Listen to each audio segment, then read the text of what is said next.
Brothers and sisters, good night. Certainly my privilege and my pleasure to be here with you this night. I'm going to share my screen so that you can see what it is that I'm going to be talking about this night and continuing into next week. I can just get this.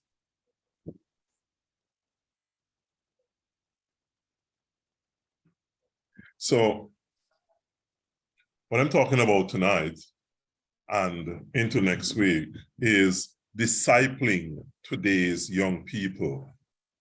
Discipling today's young people. One of the challenges that we had before COVID, and it's certainly, not that COVID has gone, but a lot of the restrictions have essentially been removed all over the world. But with the restriction removed, there was a kind of thinking that we would get back to normal. People would start coming back out to church and so on. The experience of many churches is that even the few young people that they had attending church prior to COVID, many of them have not returned to church subsequent to the restrictions and being lifted. So if you hear me say after COVID, that's what I'm really talking about. Not that COVID is gone completely, but a lot of restrictions have been lifted. So many churches are now finding that their numbers have significantly declined, both with older members, but that can be understandable because some people are fearful to come back out. They have different challenges, but the young people, one pastor said to me that they have no idea where the young people have gone. And it becomes a challenge. So over these days, I'm going to be looking at how can we disciple these young people? And the approach that I'm going to be adopting is basically talk about the purpose for this reflection, looking at generational cohorts, focusing on millennials and why, who are millennials, but we'll talk about that. Looking at the church and millennials and asking the question, can they ever come together? That is the church and the millennials. Look at reasons for millennials leaving the church and looking at the church. Are we the gate or are we gatekeepers? And looking at some responses for the church to consider. I'm talking about focusing essentially on millennials, but what are millennials? Let's look at the generational years chart. There is a group called baby boomers, and I suspect that some of us in this study tonight are what we could be classified as baby boomers. We were born between 1946 and 1964. What are the characteristics, the general characteristics of this age group cohort called baby boomers? Well, it says they are ambitious, goal-oriented, competitive, focused and believing more hours at work, not looking to get away, but hardworking. Many of us are not as careful about our finances as we ought to be.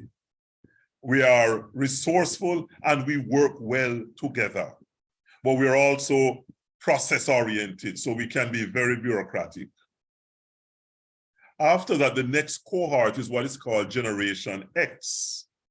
That's the group, the age group born between 1965 and 1979. And they also believe in hard work, and they believe more in balance in work and life. Whereas with the baby boomers, we're focused on work. This Generation X, they believe in creating more of a balance. They're independent-minded, meaning that they don't follow things because everybody does it. Flexible, quite direct, self-reliant, they're thinkers, they enjoy feedback, many are in debt, and maybe cynical, meaning that they doubt a lot of things. Then the Generation Y, the millennials.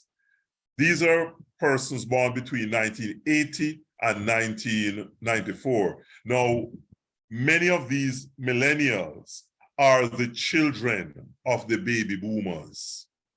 So those of us who are in this study, who were born between 1946 and 64, many of us are the parents of these people who were born between 1980 and 1994. Now, what is interesting, as I outline some of the characteristics of this particular age group cohort, compare them with the characteristics of the boomers and the Xers. Socially driven, ethically diverse, meaning they don't always believe in the same right and wrongs that the previous age group cohorts believed in. Very techy, very well educated, much more financially conscious and stable than even the boomers and the Xers. Many of them, though, are poor. They have poor interpersonal skills, and the characteristic that we're going to be looking at in greater detail is that they are much less religious. If you notice, the ones up here, the boomers, they tend to be, these are in many instances the leaders of today's church. The Generation Xers who come after them, they're not a whole lot older than them, but they tend to be cynical of many things, including religion. But the millennials are the ones who are absolutely less religious. And then you have the Generation Z. These are the persons born between 95 and 2009. So they are today really young people. Now, again, tech savvy, and they're always connected. They always have their phone. They're always on their phone. And some see a direct correlation between the tech savviness and the poor interpersonal skills. So these are the youngsters who will, along with some of the millennials, but they will sit at a table and they will be at the table and they will be texting with someone else at the table instead of actually talking. They have reduced attention span. They have many things going on in their heads. So if they're bored, they'll fall asleep, or they will revert to their devices. They're, ethnically diverse. So they're all over.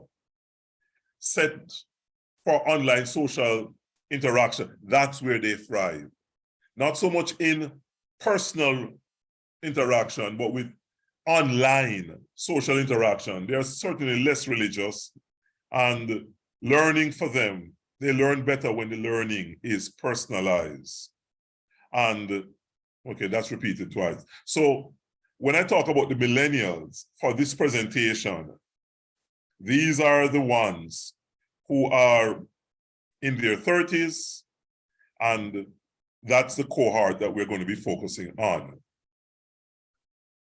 So now we're going to look at the boomers, the Xers, the Y, the Z, and we're going to look at them by a little bit closer. Now, baby boomers were born, as we said, from 1946 to 64, and today, and they are currently between 57 and 75 years old. There are 71 million of them, almost 72 million of them in the US. The Xers, born between 65 and 79, 80, and they're now between 41 and 56, give or take a few years. And there are 65 million of them in the US. The Y, the generation Y, the millennials, they were born between 80, 81 and 94, 96. And they are currently between 25 and 40 years old. But there are 72 million of them in the US. Now, there is a there's a subgroup of the Ys. There's a generation Y.1, the 25 to 29-year-olds, and they're about 31 million in the US.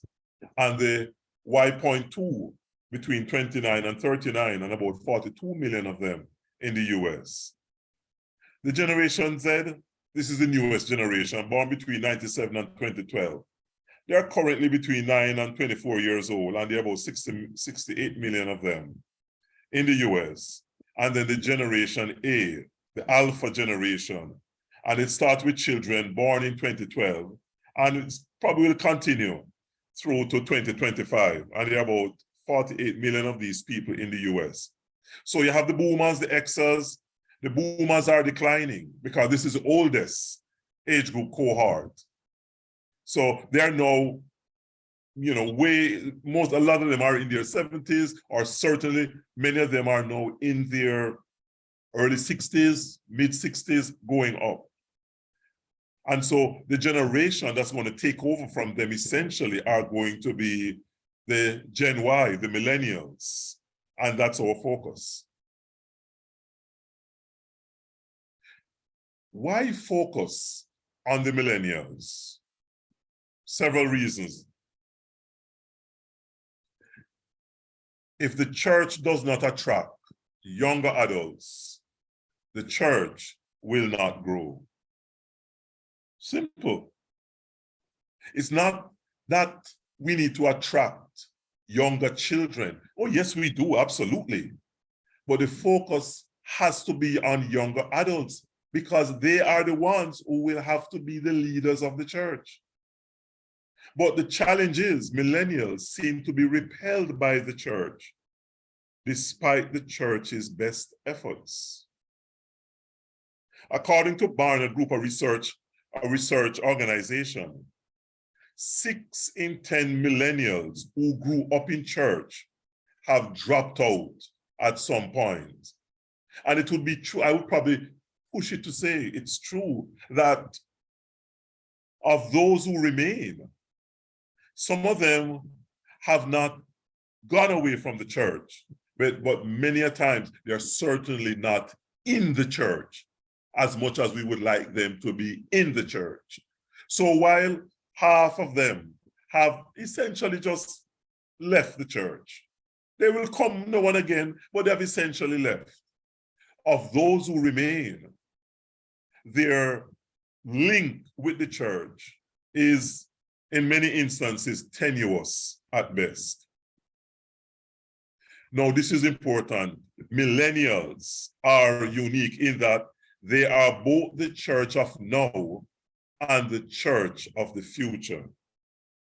We have this thing where we talk about they are the future of the church. Our young people, they are the church of tomorrow. Actually, if we're not careful, they are the church of now, and they are the church of the future. They are both the young adults and the emerging adults, because many of these youngsters, many of these millennials are now in their early to mid 20s up into their 30s, as early 40s. So it is critical that we focus on them. The millennials, in many instances, in most instances, thanks to their parents who are essentially the boomers, the baby boomers cohort, the millennials are poised to become today's most educated generation ever, because their parents, you and I, have seen to it that they have received the best formal education possible. So they are poised to be the most educated generation ever.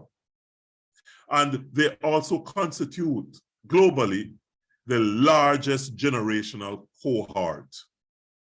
There are more millennials than there are boomers, than there are Xers, than there are Gen Zs, and so on.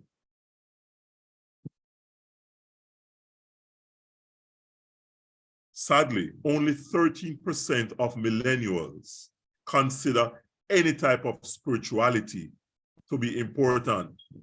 The reality is, many millennials do not even consider spirituality, period. So 13%, and it's a lament, only 13% consider any type of spirituality to be important. And for many, by and large, education is a new religion.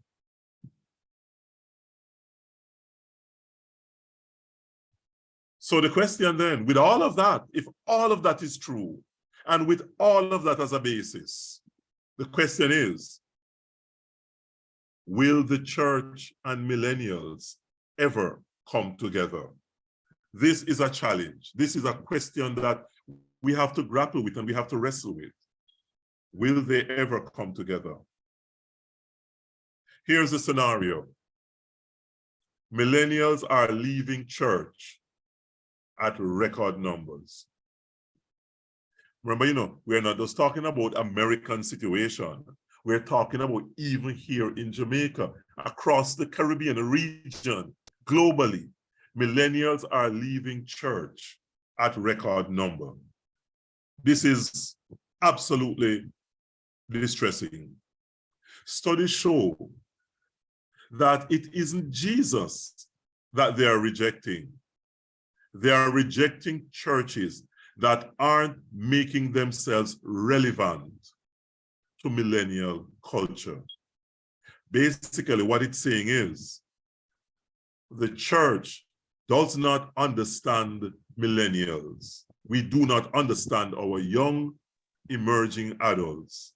And because we don't understand them, we are not able to minister to them in a way that makes them understand and see and believe that Christianity is relevant to them.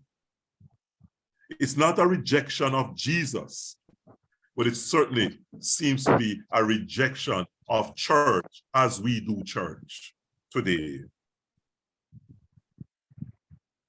Most churches simply are not capturing and retaining the millennial generation with superficial sermons and shallow Bible study. That is something that the millennials have said.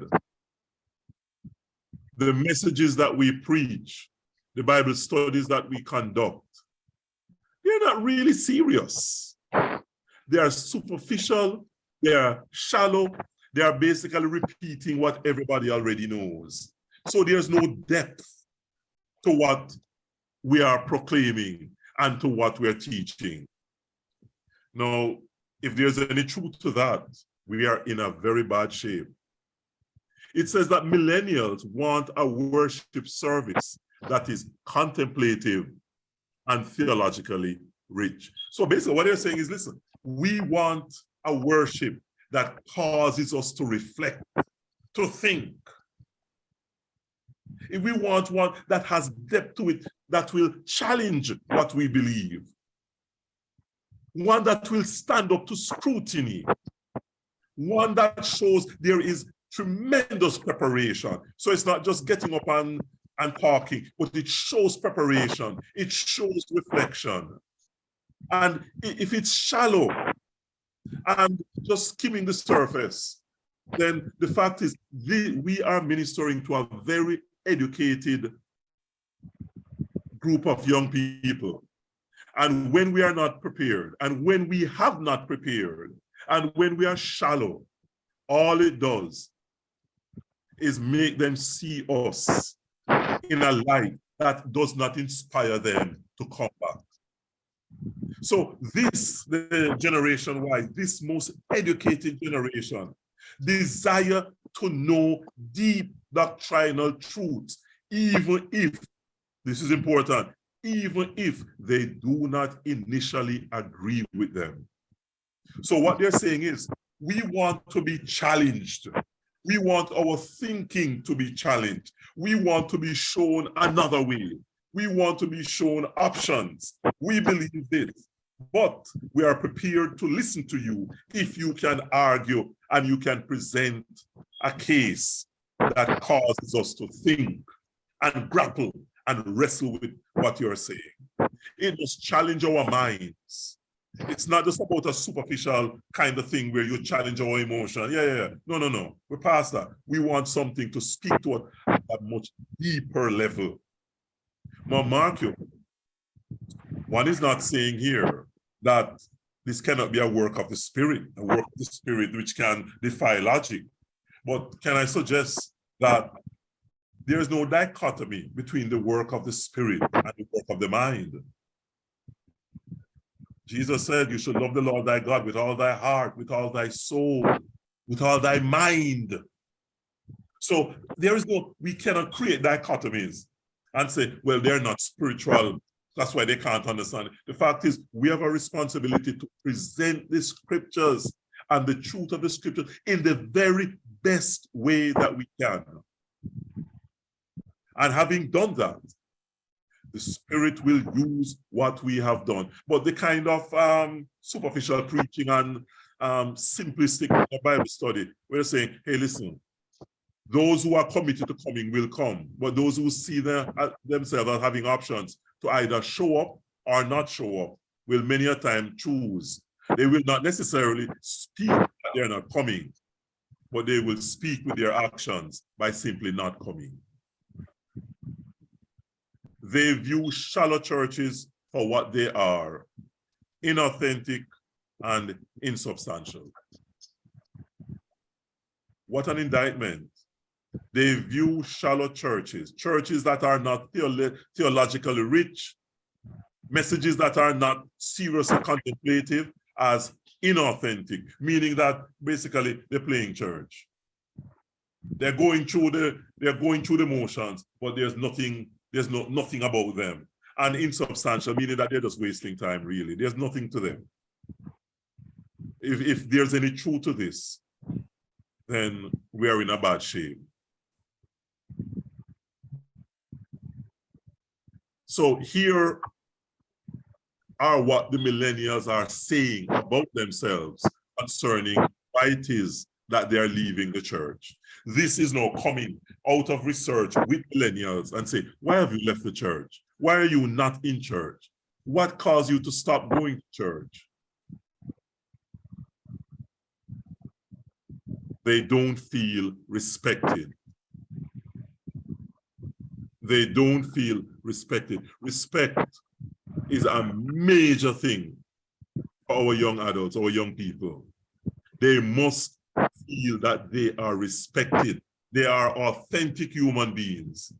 And if we make fun of how lazy they are, of how low their work ethic is, how they have this, how they're perceived entitlements. They have this kind of entitlement mentality. I deserve this. No. And their taste is so weird. Their taste is so weird. Oh, sorry.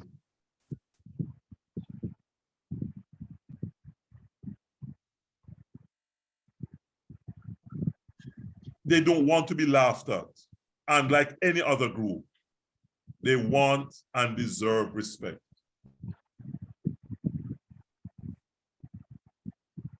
They do not feel accepted.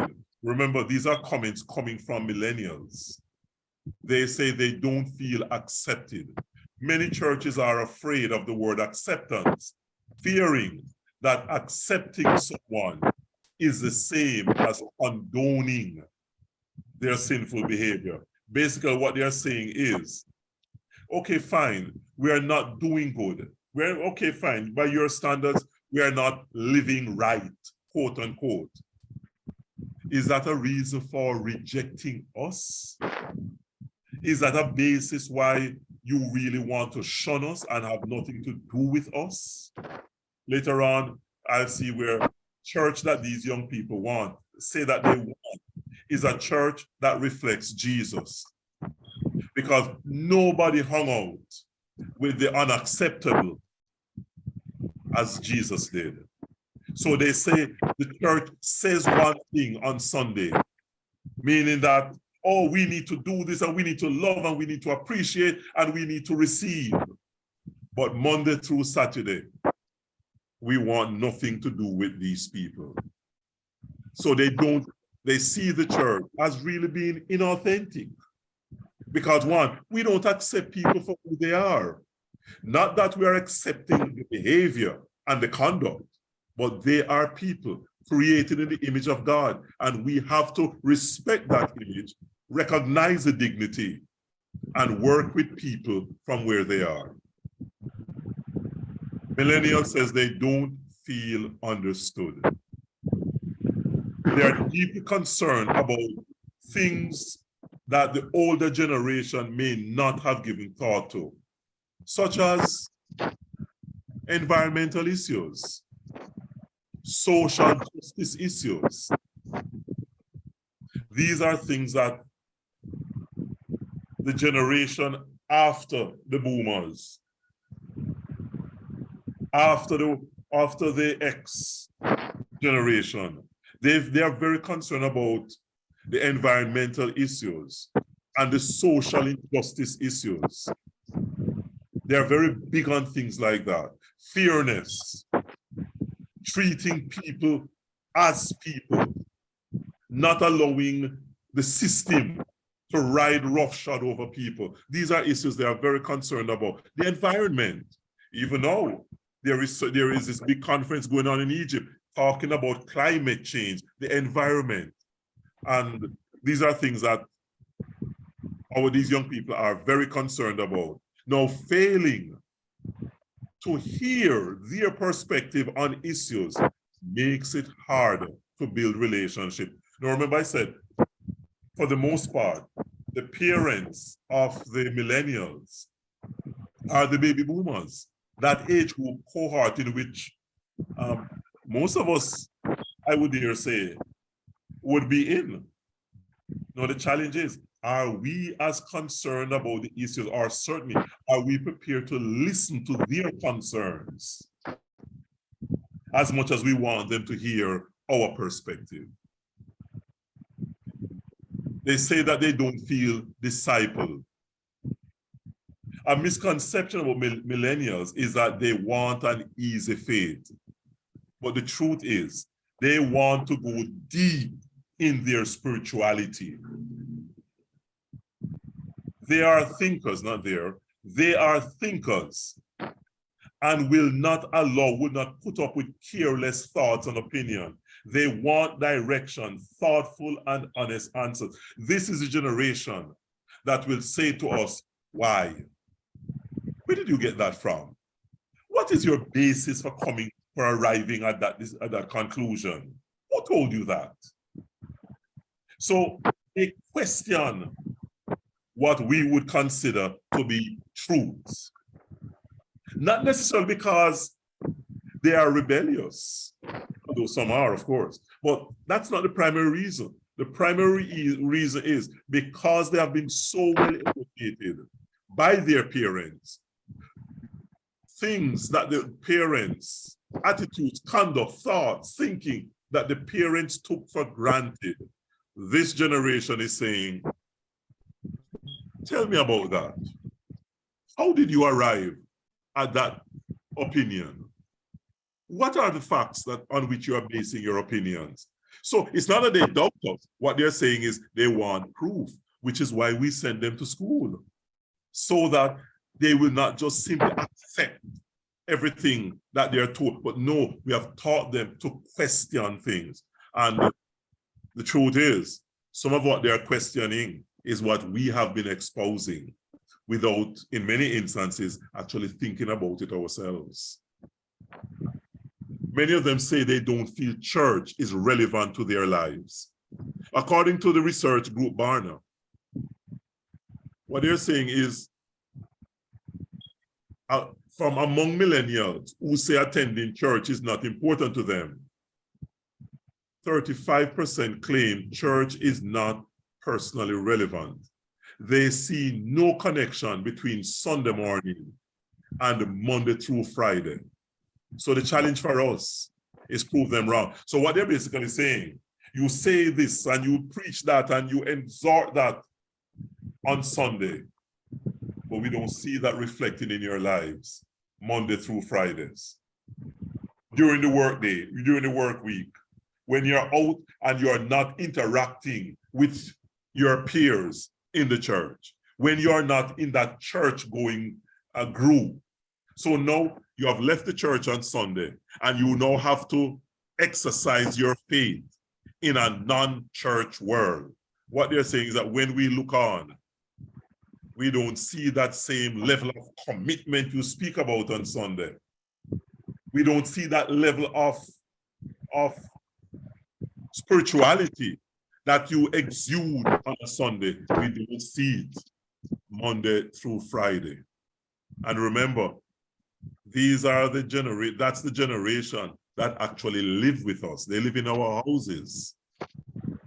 They interact with us. They see us, they know us, and they're saying, well, hey, listen, if you don't live what you preach and what you teach, then I don't see how what you're saying is relevant to me. And they say that they see the church as unfriendly to doubters. And when I say doubters here, I think it would be more accurate to say those who are questioning. They see the church as unfriendly to people who question the church and people with mental or emotional issues. People don't talk about doubt much in the church, and they believe that it is not okay to have doubts in a lot of churches. Millennials are anxious and depressed because the world in which they live gives many reasons to be doubtful. And they believe that the church is in denial about this and needs to do more to help them. What they're saying is, we want to make sense of the world. We want to understand what's happening. But instead of listening to our concerns, listening to our doubts, which are in many ways our fears, you reject us. And that's not okay. And if you are not going to help us, then we may as well go someplace and find solace and help and companionship elsewhere, because the church is a very unfriendly place. From the research, it says that millennials see churches as overconfident about matters of faith and science. Faith brings knowledge, and yes, Christian faith is epistemologically sound. We have a solid basis. We have a solid basis. We have the literature. We are solid. But to them, faith in Jesus is not the same thing as belief that I have 2 feet. One, they say, is vastly more important, but the other is more obvious to their sense of perception. I can see my feet. My faith, I cannot hold it. Millennials want more humility from the church. Not a humility of message, but a humility of authority. They say that the church's mantra should be, come join us. Jesus has the answer, rather than come join us. We have the answers. So what they're basically saying is they want a church, they want leadership in the church that is also vulnerable, where the leaders can say, that's a really good question. It's something that we're grappling with, where the leadership can say, yeah, we don't quite understand it ourselves, and we're working on it. Can we work together? Can we struggle together? Instead of saying, this is it. We know the answer. And your questions are out of order and irrelevant. It's saying, that's a good question. So somebody says, I don't believe in God. I really don't believe in God. I'm struggling with belief in God. I don't think God exists. Instead of saying, What an irreverent thing to say. It's more, the response they want is, what do you mean by that? What do you really mean by that? Tell me. I want to know where you are. If we're going to have a conversation, I need to understand what you're saying. What do you mean by God? What do you mean when you say you don't believe in God? What does that mean? It opens the door for conversation and dialogue. And it's where they are. And what they're saying to us is, come see me where I am and help me from where I am to where I can go. Do not write me off and saying, well, you know, you're just a heretic. You're just crazy. You are just irreligious. And so it's saying, work with me, come with me, help me. And they say the church is just so overconfident in matters of faith and science that they don't want to listen to anybody else because they have the answer. And they're rejecting that. They say that, millennials say that they see churches as overprotective and legalistic. Millennials believe churches across denominations tend to have rules that stem from legalistic fundamentalism rather than the gospel. So they say, for example, drinking alcohol, for example. Some churches says absolutely no drinking of alcohol. And you say, where do you get that from? Where is that from? And basically, the churches can point to its rules, and in many instances, not so much its rules, but its tradition. And they say, well, yes, so show me from scripture. Show me from scripture where that is biblical. Why do you have drinking of alcohol as a taboo? Why? And we find scripture passage, and the truth is, many of them are really brilliant, and they can counter what we are saying by asking us questions about, well, didn't Jesus drink wine? He was accused of being a wine bibber. Is it that they were lying on him that he never drank wine? Who didn't drink wine in the New Testament time? And wine wasn't simply grape juice. Paul encouraged Timothy to drink wine. It was pure fermented wine. So they see the churches as overprotective of its traditions and legalistic in its rules and dogma. And we've mentioned this. They see churches as boring or shallow. They believe that churches dumb down their own message and relax the standards of righteousness to which Jesus has called us in an attempt to appeal to a wider demographic, which often fails to get across the breadth and depth of our faith. And therefore they see church as being shallow and boring as we try to accommodate as many people as possible without focusing on the depth and the richness of the scriptures.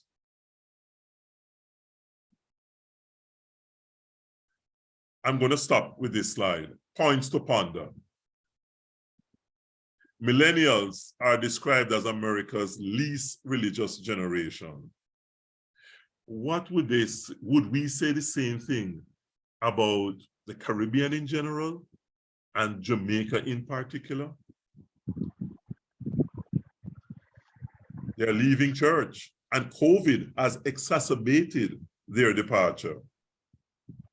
They're highly skeptical of organized religion. So they're more focusing now on themselves and their own concept of spirituality. But with all of that, there is still a hunger and a thirst to find meaning in life. And as we mentioned already, studies are showing that it isn't Jesus they are rejecting. They are rejecting churches that aren't making themselves relevant to the culture, to the millennial culture in which they live. And that is a challenge for us. I'm going to stop there so that you may have a comment, you may have questions you want to ask. We don't have a lot of time because I went a little